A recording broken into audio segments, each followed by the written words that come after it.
UNTV live, हम हैं आपकी आवाज।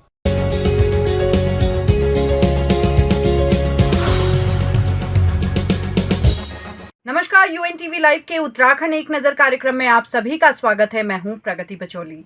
चलिए जल्दी से एक नज़र डाल लेते हैं उत्तराखंड की आज की कुछ अहम खबरों पर।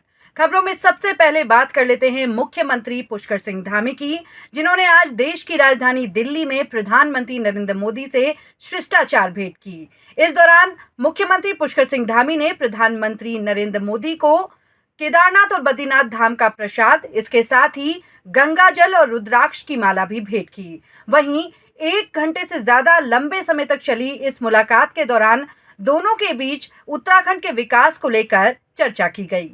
खबरों में अब रुख कर लेते हैं धर्मनगरी ऋषिकेश का, जहां आज परमार्थ निकेतन में 2 दिवसीय अंतर्राष्ट्रीय संगोष्ठी का आयोजन किया गया, जिसमें प्रदेश के राज्यपाल गुरमीत सिंह भी शामिल हुए। बता दें कि यह संगोष्ठी उत्तराखंड के पूर्व मुख्यमंत्री, पूर्व केंद्रीय मंत्री और वर्तमान में हरिद्वार लोकसभा सीट से सांसद डॉक्टर रमेश पोखरियाल निशंक की रचनाओं पर 21 फरवरी से शुरू हुए वेबिनार के 108वीं श्रृंखला पूर्ण होने के उपलक्ष्य पर आयोजित की गई है, जिसमें अंतर्राष्ट्रीय स्तर के भी रचनाकार और साथ ही साथ साहित्यकार और विद्वान शामिल हुए हैं। अगर आप चारधाम यात्रा के लिए उत्तराखंड आ रहे हैं तो जरा सावधानी बरतिएगा। दरअसल उत्तराखंड के चारधाम में विशेषकर बद्रीनाथ और केदारनाथ धाम में चंदा मांगा जा रहा है और इस चंदे के लिए QR कोड लगाया गया है, जिससे ठगी की जा रही है। इसे लेकर उत्तराखंड के DGP अशोक कुमार ने भी लोगों से अपील की है कि वह इस तरीके के QR कोड पर भरोसा ना करे और साथ ही साथ किसी भी तरह का चंदा ना दे। वहीं ऐसा करने वाले लोगों के खिलाफ तहरीर दर्ज कर जल्द ही कार्रवाई अमल में लाई जाएगी।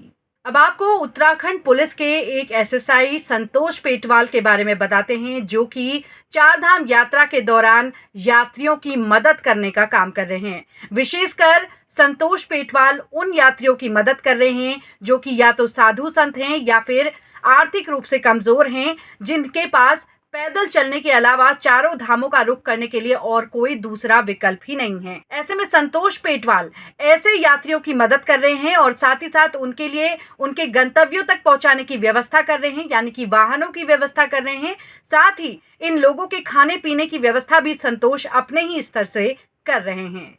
इस समय चारधाम यात्रा अपने चरम पे है और चारधाम यात्रा से पूर्व हमारी SSP मैम ने हमारे साथ एक बैठक के माध्यम से हमें अवगत कराया था और निर्देश भी किया था कि हम लोगों को चारधाम यात्रा के दौरान ऐसे सभी श्रद्धालुओं और यात्रीगणों को सुरक्षित और सुगमता के साथ यात्रा करवानी है। इसी के अनुसार हम लोग आजकल जो विशेषकर हमारे शिव भक्त साधु संत हैं, उनको उनके कंसर्ट पर उनसे राय लेके और उनके आग्रह पे हम लोग उनको चारधाम भेजने का काम कर रहे हैं। खबरों में अगर बात मौसम की जाए तो उत्तराखंड राज्य में मौसम का मिजाज पूरी तरीके से बदल गया है।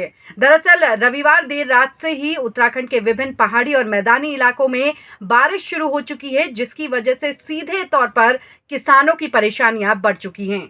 दरअसल इस समय गन्ने की बुआई का समय होता है, लेकिन बारिश की वजह से क्योंकि खेत पानी से भर चुके हैं, ऐसे में बुआई में विलंब हो रहा है, जिससे सीधे तौर पर आने वाले समय में किसानों को भारी नुकसान उठाना पड़ेगा। बेतु क्या नुकसान है? बेतु की बारिश से ठंड पैदा कर दी, गेहूं की फसल को बहुत ज़्यादा नुकसान है, जो गेहूं रह रहे, और भाई गन्ने की फसल को बहुत नुकसान है। गन्ने की बुआई रुक गई, पछेत होएगी, और भाई गन्ना जो कटने वगैरह रह रहा है उसका बहुत ज़्यादा नुकसान हो गया। और भाई नुकसान ही काश्तकार को, तो इसका तो वो सब तो है नहीं कि भाई नुकसान नहीं है। जो भी गलत है, जो अच्छा नहीं है। भाई आजकल खरसाम में तो गर्मी चाह रही, सर्दी थोड़ा ही चाह रही, तो सर्दी तो अच्छी चीज़ नहीं है। खरसाम में तो मान लो साफ मौसम चाह रहा है, बाल तो गन्ने खुदाई का भी उसमें भी झिल पैदा हो जाएगा और भाई कुबाड़ हो जाएगा, उसमें भी और काश्तकार को नुकसान होगा, मजदूर लगा होगा वो मिलता नहीं। तो यह थी उत्तराखंड की आज की कुछ अहम खबरें, जिनसे हमने आपको रूबरू कराया है। उत्तराखंड की अन्य खबरों को जानने के लिए आप हमें लाइक सब्सक्राइब करना ना भूलिएगा। नमस्कार।